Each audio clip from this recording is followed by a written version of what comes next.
From the following data, compute the duration of operating cycle for each of the 2 year. Assume 360 days in a year. Raw material का stock first year और second year, work in progress का stock first year second year, finish goods का stock first year second year, purchase first year second year, cost of goods sold, sales, debtor और creditor. Raw material का stock first year में 20,000 दे रखा है, second year में 27,000 दे रखा है। तो ये 20,000 फर्स्ट ईयर का एवरेज है, ये 27,000 सेकेंड ईयर का एवरेज है। हमें यहाँ पर ऑपरेटिंग साइकिल पीरियड दोनों ईयर के लिए कैलकुलेट करना है। तो रॉ मटेरियल का स्टॉक ये फर्स्ट ईयर का एवरेज, ये सेकेंड ईयर का एवरेज, WIP का स्टॉक ये फर्स्ट ईयर का एवरेज, ये सेकेंड ईयर का एवरेज, फिनिश गुड्स का स्टॉक ये फर्स्ट ईयर का एवरेज, ये सेकेंड ईयर का एवरेज, डेटर ये फर्स्ट ईयर का एवरेज, ये सेकेंड ईयर का, क्रेडिटर ये फर्स्ट ईयर का, ये सेकेंड ईयर का एवरेज। ओपनिंग क्लोजिंग की डिटेल नहीं होती है, तो जो एक दिया हुआ है वो एवरेज है। अब इस क्वेश्चन में हमें केवल ऑपरेटिंग साइकिल पीरियड को कैलकुलेट करना है। कॉस्ट स्टेटमेंट नहीं बन सकता, क्योंकि कॉस्ट स्टेटमेंट के लिए हमें बहुत सारी डिटेल चाहिए, बहुत सारे एक्सपेंडिचर की डिटेल, और यहाँ पर एक्सपेंडिचर की डिटेल केवल एक है और वो है रॉ मटेरियल कंज्यूम्ड। तो हम यहाँ पर सीधा स्टेटमेंट बनाएंगे ऑपरेटिंग साइकिल पीरियड को कैलकुलेट करने का। Statement showing operating cycle period. हमें फर्स्ट ईयर और सेकेंड ईयर दोनों ईयर का ऑपरेटिंग साइकिल पीरियड कैलकुलेट करना है। Year 1, year 2। सबसे पहले R फॉर्मूला होता है average stock raw material divided by raw material consumed multiply by 360। First year में रॉ मटेरियल का स्टॉक 20,000, ये एवरेज ही है। अब रॉ मटेरियल कंज्यूम कैसे आता है? रॉ मटेरियल कंज्यूम आता है कि आप ओपनिंग स्टॉक रॉ मटेरियल में परचेज को ऐड कर दो और क्लोजिंग स्टॉक रॉ मटेरियल को लेस कर दो। क्वेश्चन में ना तो ओपनिंग स्टॉक रॉ मटेरियल की डिटेल है और ना ही क्लोजिंग स्टॉक रॉ मटेरियल की डिटेल है। तो हम ये एज्यूम करेंगे जो परचेज है वो ही कंज्यूम्ड है। और यहाँ परचेज कितना है? फर्स्ट ईयर में परचेज है 96,000 multiply by 360 equals to 20,000 divided by 96,000 multiply by 360, 75 days. Second year में आपका एवरेज स्टॉक है 27,000 डिवाइडेड बाय, यहाँ पर परचेज को कंज्यूम मानेंगे 1,35,000 multiply by 360 equals to 27,000 divided by 1,35,000 multiply by 360 equal to 72 days. ये हमने कैलकुलेट किया रॉ मेटेरियल का स्टोरेज पीरियड।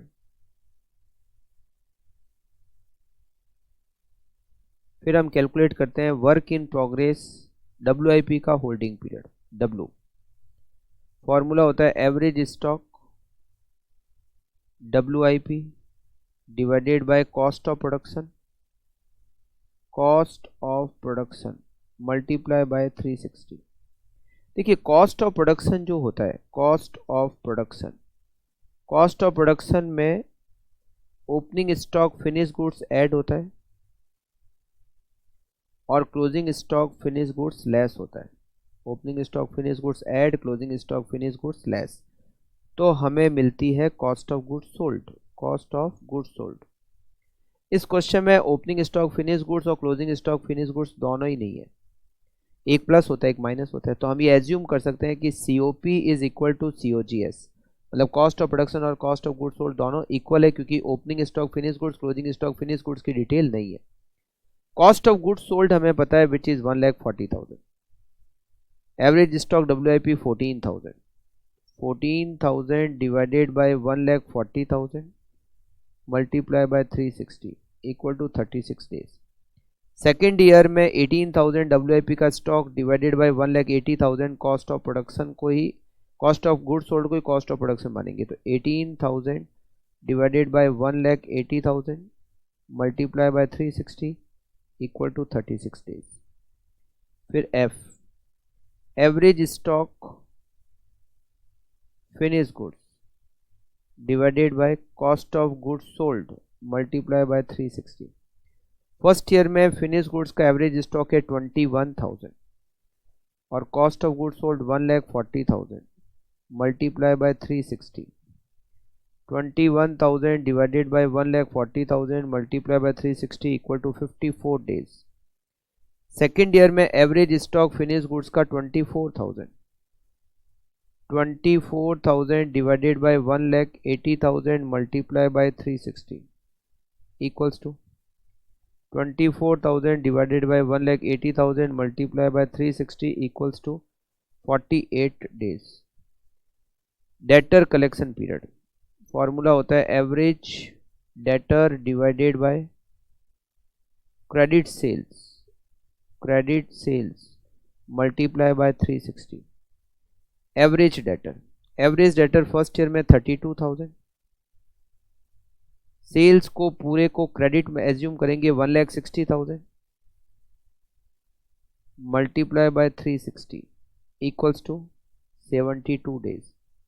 सेकेंड ईयर में एवरेज डेटर 50,000 और sales 2 lakh multiply by 360 equal to 90 days. यहां पर हम करेंगे total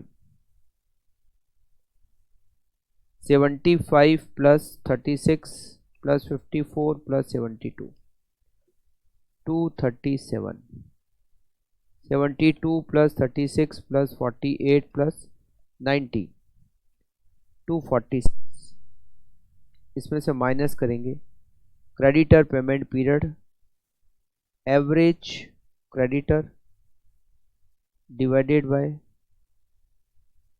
credit purchase multiply by 360। Average creditor 16,000 divided by 96,000, 16,000 divided by 96,000 multiply by 360। 16,000 divided by 96,000 multiplied by 360, it is 60 days. Then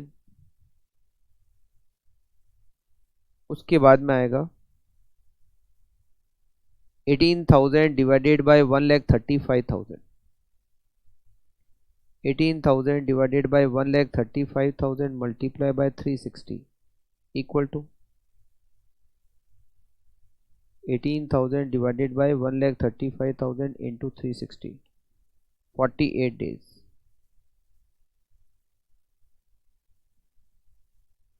तो हमें operating cycle period मिल जाएगा